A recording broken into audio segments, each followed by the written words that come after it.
Hello ladies and gentleman, मैं प्रथमेश्वलिंग किताबशाला में आपका तहे दिल से स्वागत करता हूँ। किताबशाला एक ऐसी सीरीज है जिसे हमने आप जैसे टैलेंटेड और एम्बिशियस लोगों के लिए खास बनाई है। अगर आपको किताबें पढ़ना मुश्किल लगता है या आप किताबों की साइज देखकर डर जाते हो या फिर बोर हो जाते हो तो बिल्कुल भी निश्चिंत रहिए, क्योंकि आप एकदम सही जगह पर आए हो। किताबशाला सीरीज आपके इन्हीं समस्याओं का समाधान है। ये एक किताबशाला का फाइनेंस एडिशन जिसमें हम और आप अवेयर होंगे फाइनेंस के रोचक दुनिया के बारे में, जैसे मनी, फाइनेंस, स्टॉक, इन्वेस्टमेंट और बहुत कुछ।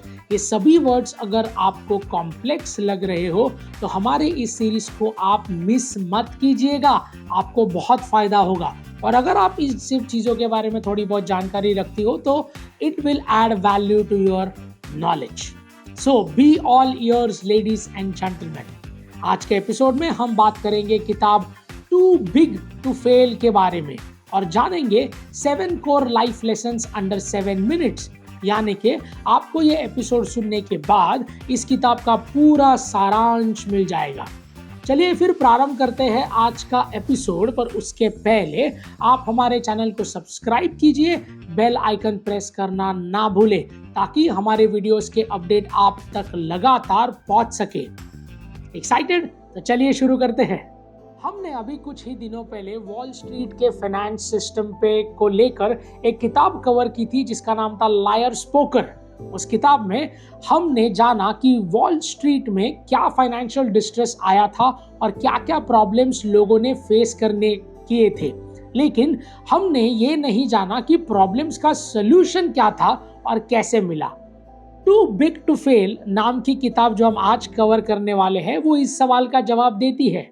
एंड्रयू रॉस सॉकिन्स इस किताब के लेखक हैं और वो हमें बताते हैं कि कैसे वॉल स्ट्रीट के लोगों ने फाइनेंशियल सिस्टम को और खुद को उस सिचुएशन से बाहर निकाला।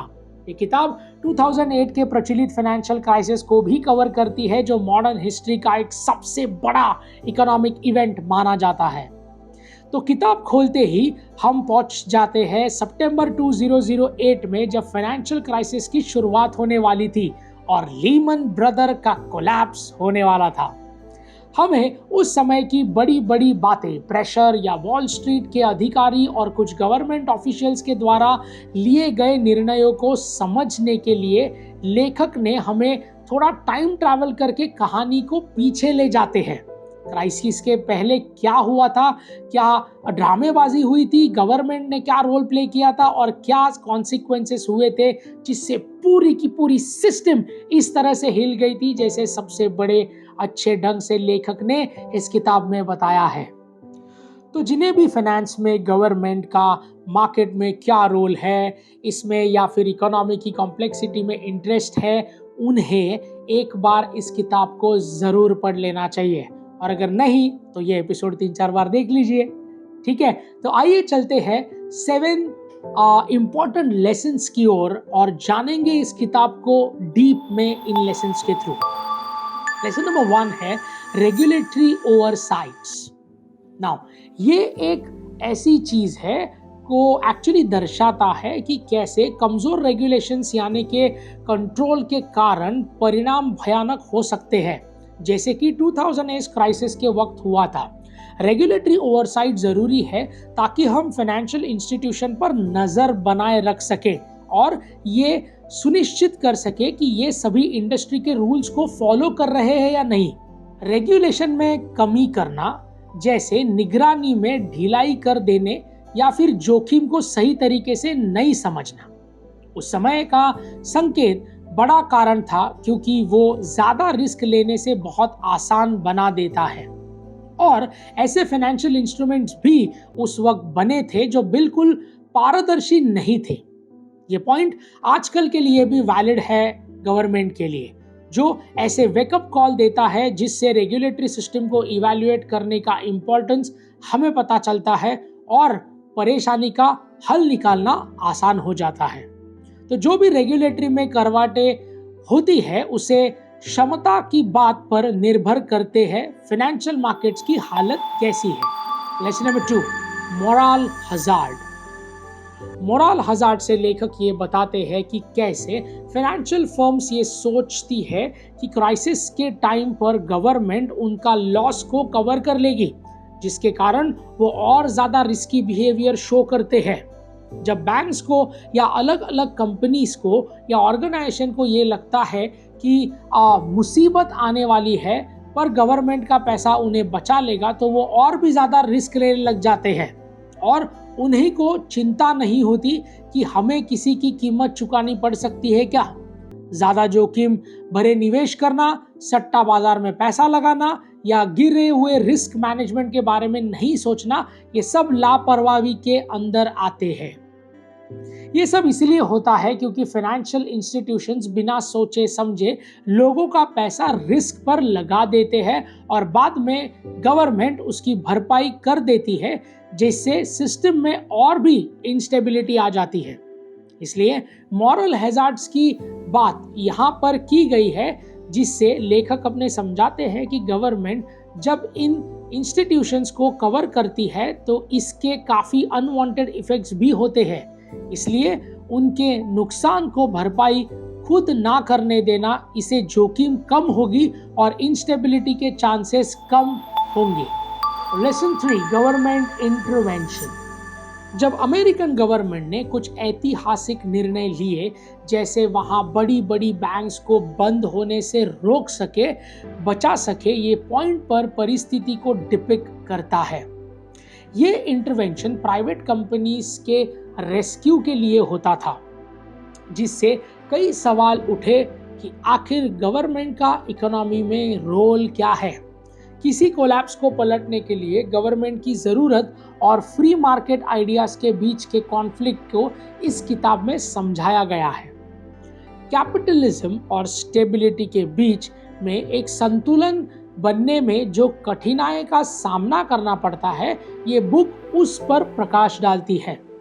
तो गवर्नमेंट का इकोनॉमिक क्राइसिस के टाइम में क्या रोल होता है, इस पर आज भी काफ़ी डिस्कशन, डिबेट्स जारी है और शायद आगे भी बरकरार रहेंगे।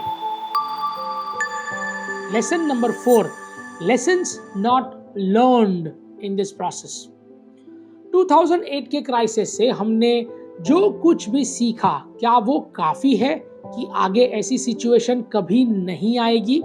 ये किताब एक स्ट्रॉन्ग आर्ग्यूमेंट रखती है कि वो क्राइसिस बहुत बड़ा था और उससे सीवियर प्रभाव पड़ा था पूरे इकोनॉमी पे, जो काफ़ी गहरा भी था।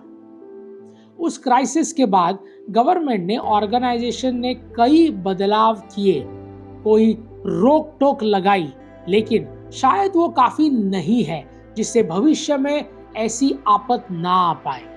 फाइनेंशियल रिफॉर्म्स को लाना इतना आसान नहीं है और रेगुलेटरी को मेंटेन करना तो उससे भी ज़्यादा डिफिकल्ट है, और इसी बात का लेखक जोर देते हैं। ऐसी फाइनेंशियल सिस्टम स्टेबिलिटी को बनाए रखने के लिए निरंतर नज़र बनाए रखना ज़रूरी है, पर्सनल लेवल पर भी और ऑर्गेनाइजेशन लेवल पर भी। तो बस याद रखिए कि ऐसा नहीं है कि परेशानी भी है और फिर कभी नहीं आएगी और आराम से बैठ जाइएगा। फाइनेंशियल सेक्टर निरंतर बदलता रहता है और उसके साथ नए नए डेंजरस भी आ रहे हैं, जो ज़रूरत है कि आप खुद को समय समय पर उस पर ध्यान देके जागरूक रहें। Lesson number 5, accountability. Financial institutions के कुछ लोगों को और गवर्नमेंट ऑफिशियल्स को उनके आचरण को लेके लोगों की तरफ खरी खोटी सुननी पड़ती थी। 2008 क्राइसिस के पहले ये हमारा ध्यान सिर्फ उस तरफ खींचती है जहां पब्लिक डिमांड करती है कि बैंक्स और बाकी ऑर्गेनाइजेशंस भी क्राइसिस की जिम्मेदारी ले और अपनी जवाबदारी का बोझ उठाए, लेकिन ये इशू सामने नहीं आ सकता। लेकिन एक कॉम्प्लिकेटेड और लिंक्ड सिस्टम में जवाबदारी सौंप पाना या एक पनिशमेंट सिस्टम फॉर्म करना एक मुश्किल टास्क है। तो ये किताब हमें याद दिलाती है कि कितना ज़रूरी है फाइनेंशियल सिस्टम को पब्लिक के सामने खोलना और ऑर्गेनाइजेशन को अपनी जिम्मेदारी निभाना। और तो और ये सवाल भी उठाती है कि आखिर 2008 कैसे सिस्टमैटिक फेलियर के लिए कौन रिस्पॉन्सिबल है। वैसे इस डिस्कशन पर आप लोगों की क्या राय है, थोड़ा कमेंट करके हमें ज़रूर बताइएगा towards the end. Lesson number 6, need for transparency. लेखक की कहानी से हमें पता चलता है कि वित्तीय संस्थाओं में यानी कि फाइनेंशियल इंस्टीट्यूशंस में पारदर्शिता की कमी और कॉम्प्लेक्स फाइनेंशियल अपडेट की अस्पष्टता ही प्रॉब्लम क्रिएट करती है। ये इस बात को हाईलाइट करता है कि पार्टिसिपेंट्स में आसपास विश्वास बनाए रखने के लिए कितना जरूरी है साफ और स्पष्ट बातचीत करना। अगर ट्रांसपेरेंसी नहीं होगी और सब कुछ धुंधला धुंधला सा होगा तो मार्केट में ऐसे हिस्सा लेने वाले निर्णय को प्रॉब्लमेटिक साबित हो सकते हैं। तो ये किताब एक रिमाइंडर है कि ट्रांसपेरेंसी विद संस्थाओं का मुख्य सिद्धांत है, जिसके बिना उसकी नींव कभी भी डगमगा सकती है। Lesson number 7, systematic risk. लेखक इस चीज को डेमोन्स्ट्रेट करते हैं कि कैसे कुछ 1-2 फाइनेंशियल इंस्टीट्यूशन जैसे बैंक का फेलियर पूरी नैया लेके डूब सकता है। मतलब ऐसी चिंगारी लगा सकता है जिससे बाकी सभी इंस्टीट्यूशन भी उसकी चपेट में आएंगे और एक जनरलाइज फाइनेंशियल कैटास्ट्रोफ खड़ा हो जाएगा। इसी को सिस्टमैटिक रिस्क कहते हैं। एक रिस्क कास्केड जनरेट होता है जब आसपास में जुड़ी हुई बैंक्स, कंपनीज एक दूसरे फाइनेंशियल इंस्टीट्यूशन को इंसॉल्वेंसी से जोड़ देते हैं, जिसे शुद्ध हिंदी में बोलती है दिवाला निकल जाना। इस तरीके से संस्थाओं का कॉन्फिडेंस हिल जाता है और वो सब कुछ मानो जम सा जाते हैं। इसके आपस में जुड़ाव मारने से व्यक्ति का पूरी इकोनॉमी पर प्रभाव पड़ सकता है। इसके लिए जरूरी है कि नीता और गवर्नमेंट के लोगों से सिस्टम्स बनाए रखें और सिस्टमैटिक जोखिम से बचा जा सके।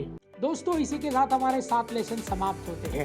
ये बुक रीडर्स को गवर्नमेंट के फंक्शंस को समझाने, मॉरल एथिक के पीछे के कारण और फाइनेंशियल इंडस्ट्री पर अपनी नज़र बनाए रखने के लिए प्रेरित करती है।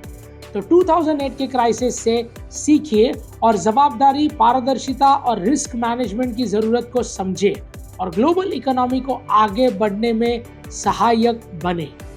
सो लेडीज एंड जेंटलमैन, इस किताब को एक ज्ञान का खजाना समझना बिल्कुल सही है, इसमें कुछ भी गलत नहीं, लेकिन आपके दिमाग को सिर्फ इंफॉर्मेशन से भर देना हमारा मकसद नहीं है, बल्कि हम तो एक माध्यम है, एक कैटालिस्ट है जो किताबशाला के जरिए दुनिया का सर्वश्रेष्ठ ज्ञान जो किताबों में छुपा हुआ है उससे आप तक साफ, आसान, सुरक्षित, सिंपल भाषा में पहुंचाने की कोशिश कर रहे हैं। तो इस ज्ञान को सिर्फ ज्ञान ना रहने दे, इसे अपने रोजमर्रा के जीवन में इस्तेमाल कीजिए और अपनी जिंदगी को एक नई ऊंचाइयों तक ले जाइए। किताबशाला के अगले एपिसोड में फिर मुलाकात होगी, जहां हम बात करेंगे लॉर्ड्स ऑफ फाइनेंस नाम की किताब, जिसके बारे में जो हमें फाइनेंशियल सिस्टम्स कैसे इस्टेब्लिश हुए, किसने किए और इस बारे में पूरी हिस्ट्री से अवगत कराती है ना इंटरेस्टिंग?